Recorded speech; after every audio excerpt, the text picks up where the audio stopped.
Actually, before we get to our weather, a live look at Santa Claus. Just crossing over Antarctica over the past couple of minutes and now getting into the Falkland Islands and starting to travel up into the Americas right now, specifically South America, and making its way here ever so shortly in the next couple of hours. Boy, am I excited at least to be able to get some jolly goodness. Hopefully he doesn't steal all my cookies at least. That'll be good.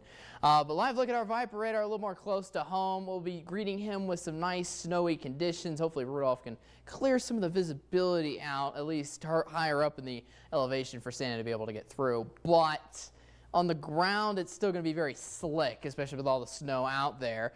Magic Valley down into the southern highlands getting bulk of the snow right now, as well as western Wyoming getting much of that not much needed snow, but continuing more snow showers moving into the region. One of the areas that has been quiet during the day today has been Salmon. A lot of sunny skies out and around Salmon, Chalice, and Stanley throughout the day today, which has been pretty good, but we're still expecting a little more snow showers later into the evening.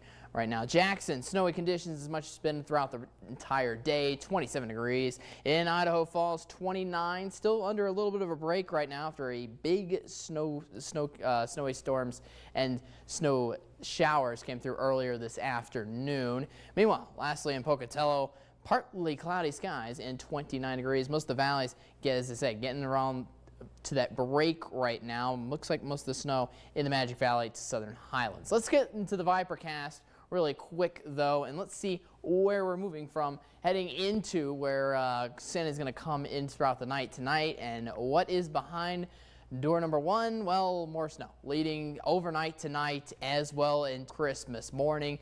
It's just going to be rounds and rounds. It's not going to be consistent snow, so it's not going to be snowing the entire time at least, but it's just going to be coming in rounds and rounds of snow that we've seen earlier this afternoon in the valleys. That'll look to continue overnight and in throughout the day tomorrow, not just around noon. Looks like we'll have a good sharp band of heavy snow actually tomorrow overnight once another cold front marks its way through, centralizing a lot of moisture right along that line. Even when that passes, we still have more snow on the backside that'll be isolated for Sunday in front of another low pressure center heading for next week. But let's look at the Vipercast one last time, mainly to show you the cold air that's going to be filtering in afterwards. If you notice, westerly flow throughout much of the weekend is actually helping our temperatures kind of around average.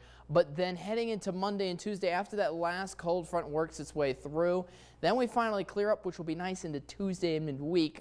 But with it will come Arctic air all the way down from Canada. That's going to be a super sharp load to drop our temperatures down to maybe even the single digits. So as much as we're swapping out the icy roads and the snowy roads for, it's going to be calm, but we're swapping them out for much colder conditions out there. Snowfall over the next couple of days, expecting a good amount. Idaho Falls and some of the valleys have definitely suppressed my expectations, or surpassed, excuse me, my expectations. About a half a foot expected more in the Snake River Plains and around Jackson, but in the more mountainous regions, about a foot.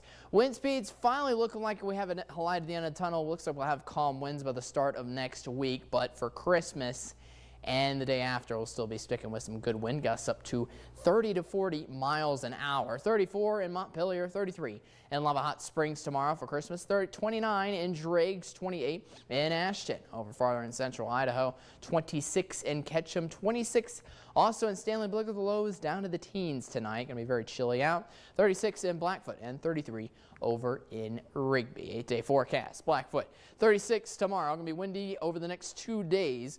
31 on Sunday. Then we're sticking with highs in the teens in the middle of the week. In Reichsburg, snow over the next 3 days with windy conditions over the next 2. Then we're down to calm conditions for the midweek and just slight snow chances, but we get our lows down to single digits. Salmon, 31 tomorrow. Should be actually nice partly cloudy skies.